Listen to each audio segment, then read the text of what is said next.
সমুদ্রনগরী দীঘার এক নতুন সংযোজন হলো এই জগন্নাথ মন্দির। সমুদ্রের ধারে প্রকৃতির কোল ঘেঁষে দাঁড়িয়ে আছে এক নতুন আধ্যাত্মিক কেন্দ্র, নবনির্মিত দীঘার জগন্নাথ মন্দির। আজকের ভিডিওতে আমরা চলছি দীঘার এই পবিত্র মন্দির, যেখানে ভগবান জগন্নাথ, বলরাম ও সুভদ্রার আরাধনা করা হয় এক অপূর্ব স্থাপত্যের মধ্যে দিয়ে। এই মন্দিরটি তৈরি হয়েছে পুরীর জগন্নাথ মন্দিরের অনুকরণে। সাদা পাথরে খোদাই করে এই অপরূপ মন্দিরটি যে কোনো পর্যটক বা দর্শনার্থীদের মন কেড়ে নেবে খুব সহজেই। দীঘা তো তার সমুদ্রের জন্য অবশ্যই পরিচিত, কিন্তু এখন দীঘার নতুন আকর্ষণ হয়ে গেছে এই জগন্নাথ মন্দির। তো দীঘাতে তো আজকে আমাদের দ্বিতীয় দিন, আর কালকে বেশ অনেক মজা করেছিলাম, আর আজকে এখান থেকে আমরা বেরিয়ে যাব জগন্নাথ মন্দির দর্শন করার জন্য। বেরিয়ে গেছি হোটেলে ব্রেকফাস্ট করার জন্য। এই যে ওই বিল্ডিংটাতে এখানে ব্রেকফাস্ট করা হবে। চলো, তারপর ওরা এখানে এসে খেলাধুলা করবে। তো সকাল সকাল আমরা সবাই একদম রেডি হয়ে গিয়েছি। এখান থেকে ব্রেকফাস্ট করে তারপর আমরা যাব দীঘার জগন্নাথ মন্দির দেখার জন্য। আর এইখানে ব্রেকফাস্টে ছিল অনেক রকমের অপশনস, যে যার পছন্দের মতো অপশনস পিক করে নিচ্ছে যার যার প্লেটে। আর এইদিকে আমিও আমার প্লেট সাজিয়ে নিয়েছি। লুচি আনা হয়নি আমার। কে খাবে?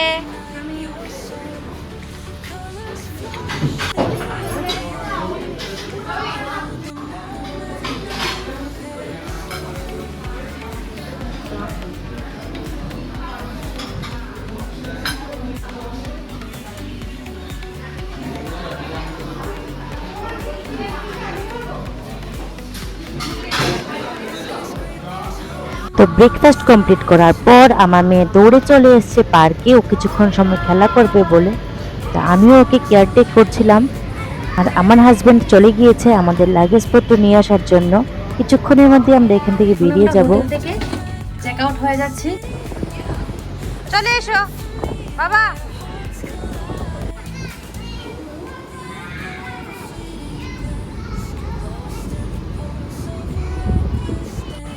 তো হোটেলে আজকে আমাদের লাস্ট ডে।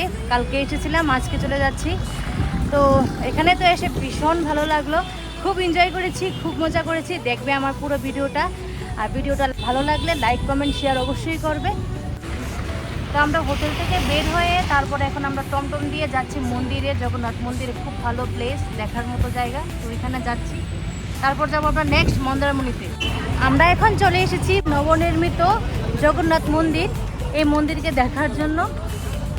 মন্দিরকে ঘিরে মেইন রোডের পাশে অনেক নতুন নতুন দোকান এখানে সেজে উঠেছে। তো আমার পিছনে আছে দীঘার জগন্নাথ মন্দির। তো এখন আমরা এই মন্দিরে যাচ্ছি।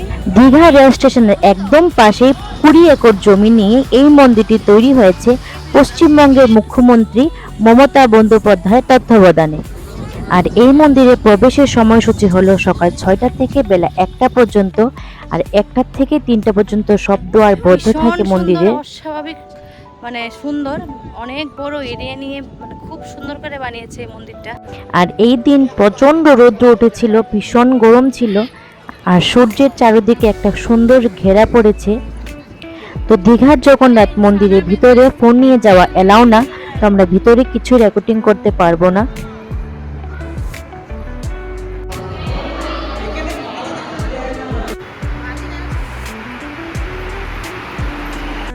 জয় বজরংবলী।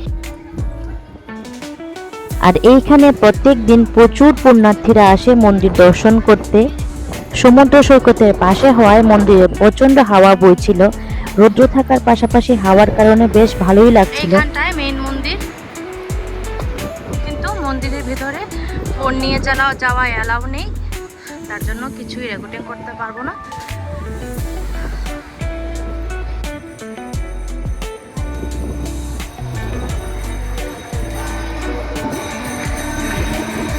আর এই মন্দিরে ফ্লোরে ইউজ করা হয়েছে মার্বেল পাথর।